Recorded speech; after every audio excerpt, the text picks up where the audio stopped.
Dạ. Rồi.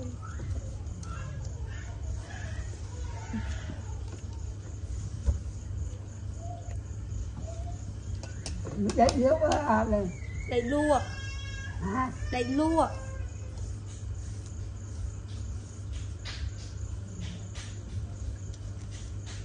Anh gì thì anh làm mà chả ở phía bên ở đây. Ở thế đây về ai rồi.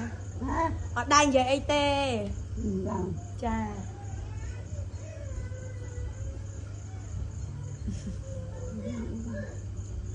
Dạ. Dạ hiền gì đây về lúa anh chờ nó. Chà. Lúa tình thật là. Bị khmênh. Lại lên lua chai thông ơi. Có chắc cắt ơi. Bà man có bây giờ đây à cơ. Bà lưu có họ bây giờ thơ anh lưu có cái nào.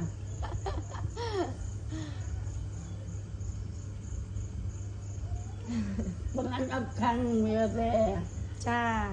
Nhông bị tôi còn lùi đai. Nhông còn lùi đai. Bị tôi cho. Chăm em ọt lấy tê.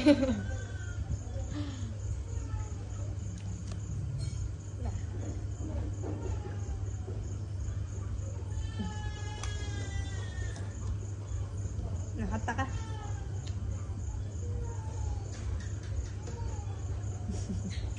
Mà dây trăm ca nhung bên nè bồn sinh á bồn hồ nhung ca bị tôi tục lôi lấy na chà tôi tục lôi lấy na còn đăng đèn lùa cho tôi trai tôi tinh đi tinh tôi ơi lấy con trăm con gì hà bồn nhung lùi con thì còn thằng con nó khăn tê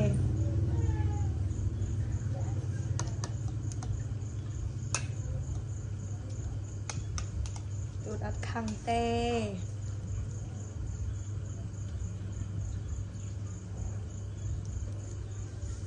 anh nói ở phía đây để bắt chung vào ông khơi là chết anh ấy chà con thức ca là khơi mò chà cái mùi hay nó bắt anh là nó ôn như này mình em chà